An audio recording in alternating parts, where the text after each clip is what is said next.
नमस्कार दोस्तों, स्वागत है आप सभी का हमारे यूट्यूब चैनल रत्नाकर क्लासेस में। तो आज का हमारा लेक्चर रहेगा ब्रेवियस जालक से। तो आइए देखते हैं ब्रेवियस जालक क्या है और ये कितने प्रकार के इनसे क्वेश्चन कैसे बनते हैं। तो यहाँ पर लिखा है ब्रेवियस जालक। तो ब्रेवियस जालक तो डेफिनेशन वगैरह नहीं आई, क्वेश्चन आएगा आपका इस टेबल से। इस टेबल को कैसे याद करेंगे वो भी बताएंगे अभी आपको। पहले ब्रेवियस जालक के बारे में थोड़ा सा पढ़ लेते हैं क्या है। फ्रांस के गणितज्ञ थे, ब्रेवे नाम था जिनका। 7 क्रिस्टल समुदायों को उनकी एकक कोष्ठका में अवयवी कणों की व्यवस्था के आधार पर 14 विभिन्न प्रकार के त्रिविम जालकों में विभाजित किया जा सकता है। इन त्रिविम जालकों को बोलते हैं ब्रेवियस जालक। तो 7 प्रकार के इन्होंने क्या है जालक बताए थे इन्होंने। बस इतना ही है, ये डेफिनेशन वगैरह इससे नहीं आएगी, परेशान नहीं होना आप। इससे क्वेश्चन नहीं बने। क्वेश्चन देखिए कहाँ से बनने के चांस हैं। तो आइए अब देखते हैं। यहाँ पर लिखा है 7 प्रकार के ये क्रिस्टल जालक लिखे हुए हैं और ये अक्षीय दूरियां जो बताए थे एक कोष्ठका के जो पैरामीटर होते हैं और ये अक्षीय कोण है। और जैसे घनीय क्रिस्टल जालक है उससे कौन कौन सी एकक कोष्ठका बन सकती हैं।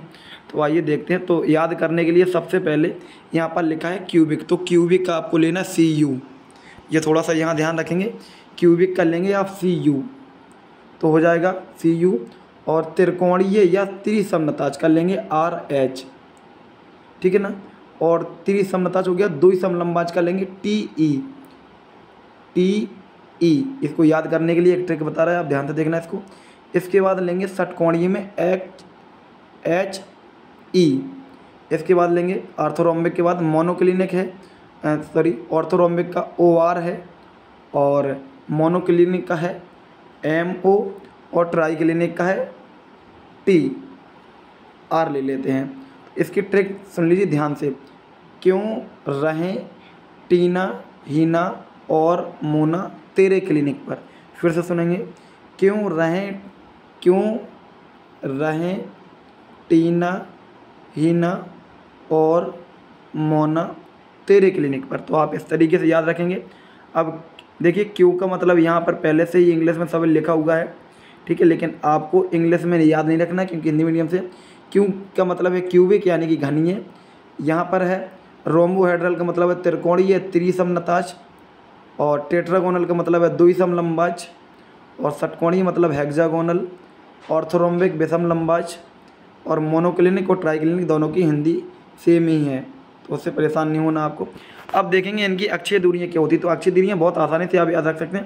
पहले दोनों में देखेंगे अक्षीय दूरी बराबर है। इसके बाद दूसरे दो में जाएंगे तो आप देखेंगे B और C बराबर नहीं है, A और B बराबर है। तो पहले दोनों में तीनों बराबर है, दूसरे दोनों में आएंगे तो B और C बराबर नहीं है।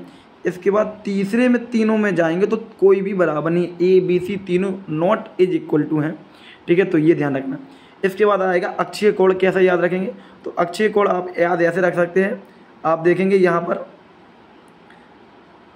पर अक्षीय कोण के लिए देखेंगे आप, सॉरी ये थोड़ा सा बड़ा नहीं बन रहा है।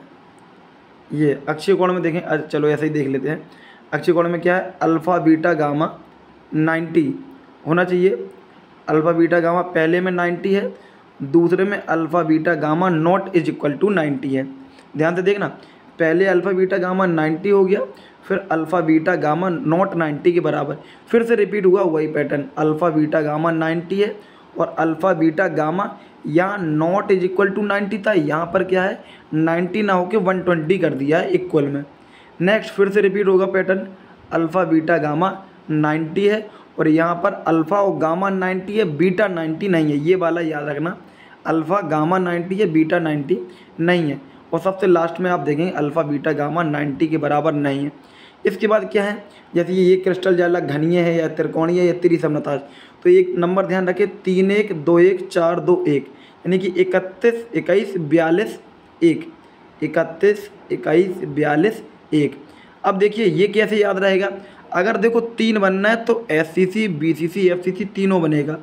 एक है केवल SCC बनेगा, तो ये क्रम से ध्यान रखना आप, SCC BCC। अगर एक बना रहा तो SCC ही बनेगा ये वाला, और 2 बना रहा तो SCC और BCC बनेगा, और 3 बना रहा तो SCC BCC ये तीनों बनेगा, SCC BCC FCC। और 4 बना रहा तो SCC BCC FCC। और लास्ट में आपको याद हो जिसमें थोड़ी सी डेफिनेशन गलत हुई थी उसको करेक्शन कराया था EC वाला, इसके बाद लास्ट में 1 बनना है तो SC फिर है, और 2 है तो SCC और EC। इसका थोड़ा सा ध्यान रखना क्योंकि SCC और EC है। तो ये इस तरीके से हमारा ये टेबल कंप्लीट हुई। इससे रही बात क्वेश्चन की, तो क्वेश्चन कैसे बनने के चांस है तो वो थोड़ा समझ लीजिए। इससे एक तो क्वेश्चन इससे बन सकता है कि सबसे सम्मित जो एक कोष्ठ का होती है किसकी होती है, वो होती है घनीय की, और सबसे जो असम्मित होती है वो होती है ट्राइक्लिनिक की।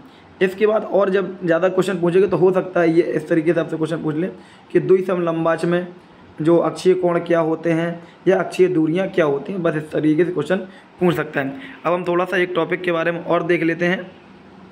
यहाँ पर देखिए फॉर्मूला लिखा हुआ है यहाँ पर कि परमाणु त्रिज्या एवं कोर लंबाई में संबंध। देखिए SCC के लिए परमाणु त्रिज्या को बोलेंगे R और कोर लंबाई बोलेंगे A। इन दोनों का रिलेशन क्या है?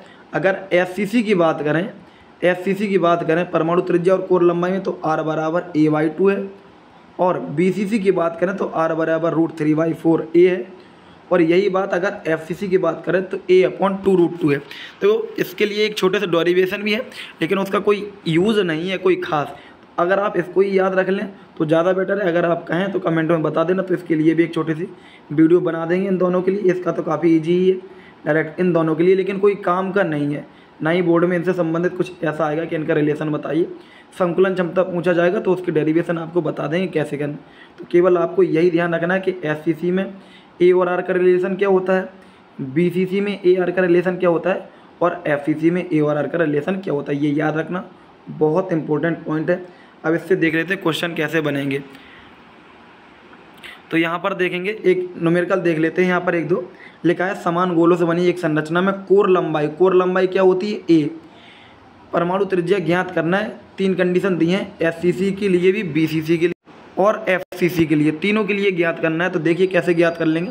आप देखेंगे सीधा SCC के लिए रखेंगे R/2, R बराबर A/2। A की वैल्यू कितनी है 0.8 और डिवाइड कर देंगे 2 का, तो देखेंगे आपका आंसर आ जाए ये है सॉल्यूशन इसका। बहुत छोटा सा सॉल्यूशन है, बस A की वैल्यू पुट करें 2 का डिवाइड कर दें। इसके बाद क्या है BCC में, क्या है ये वाला है BCC का सॉल्यूशन। √3/4 इंटू A की जगह 0.8 रखा है तो 4 से काट देंगे 8.2 टाइम्स, और √3 की वैल्यू रखेंगे 1.732 मल्टीप्लाई करेंगे तो इतनी वैल्यू आ जाएगी mm।